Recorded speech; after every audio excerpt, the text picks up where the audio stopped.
Next up, taking a peek at the steering wheel for the vehicle. So this is going to be a fuller walk around looking at everything you need to know about these steering wheel buttons and as well as that cluster screen. So let's go through some of the basics.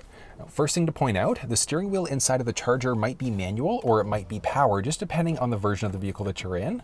This one is the power telescoping steering wheel, so we can go in and out, up and down as necessary. And one of the great things about that steering wheel is that it's also tied into our memory there. So we do have our seat memory, which is amazing. And we can tie in our memory for the steering wheel on top of that in order for it to remember our perfect position.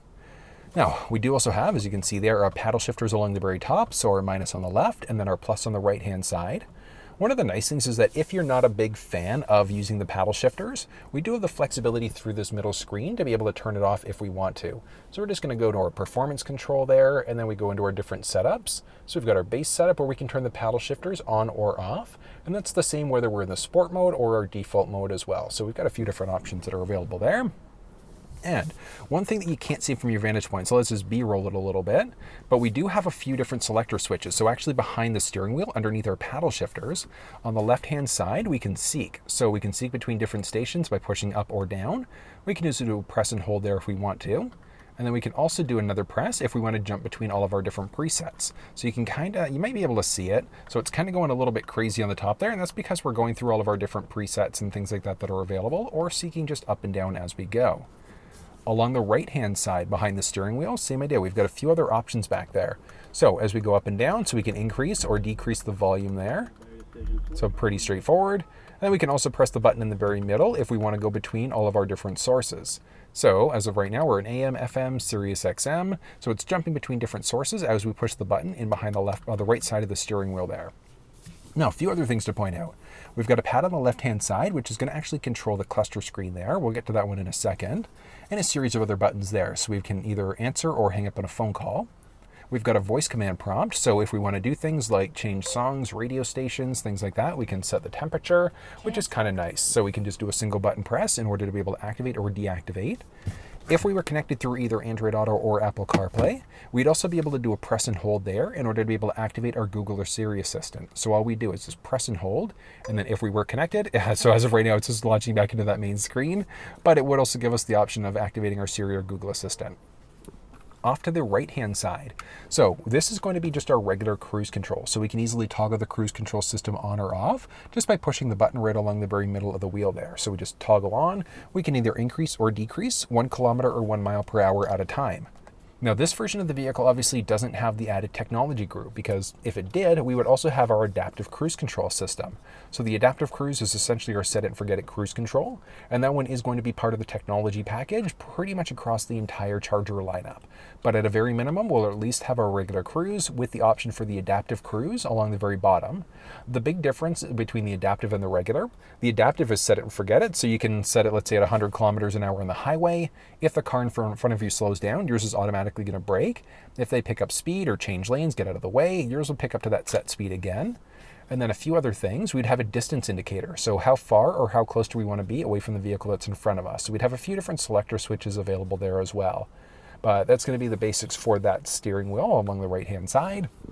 Going back to the left now, so I'm going to move the steering wheel out of the way a bit, and let's zoom in. So what's going to happen is as I'm going between the different screens, I'm just going left and right or pressing OK. But I'm just going to zoom in for you there so you can see this a teeny little bit easier there. And here we go. Actually, let's get you up a little bit. Boom. There we go. And back. Perfect. All right. So we're going to go through different screens that are available. So we're starting off on our main screen. So we've got our basic odometer there, or speedometer, I should say. And then we can press OK if we wanted to switch out. So miles, kilometers per hour, etc. We go down and we've got our vehicle info. So we can see exactly what's going on with our tire pressure, coolant temperature, transmission, oil pressure, life, and a few other things. But we have some other options, like we look at our oil life, and when we see anything that says OK to reset, we can just press and hold the OK button on the steering wheel there in order to reset. We can go through different options there for air intake, engine torque, and our power as well. So it's kind of neat. We've got so many options there.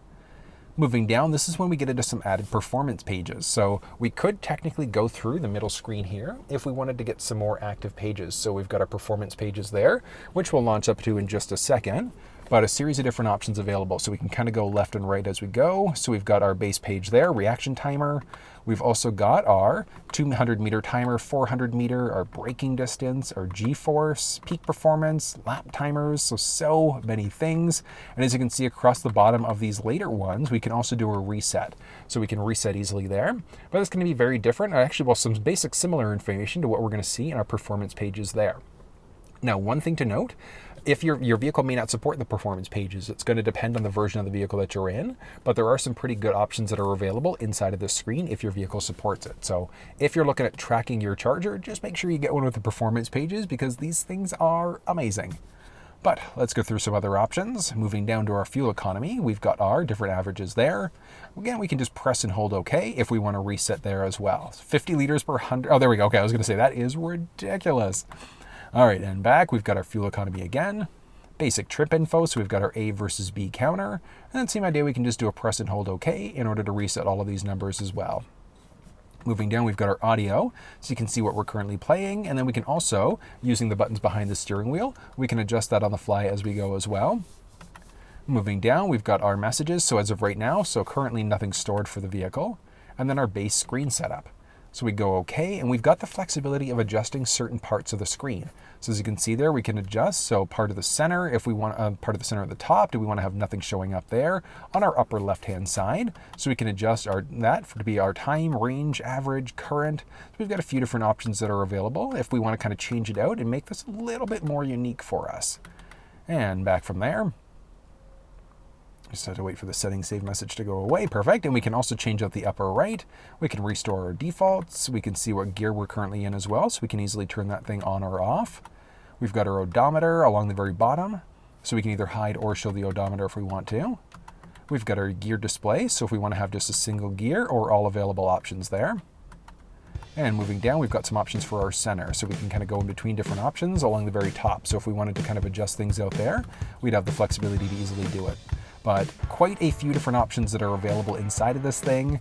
Back to our main again, but I know that there were quite a few different things that we covered off, but that's everything that you're going to need to know about the steering wheel as well as the cluster screen inside of the 2022 Dodge Charger.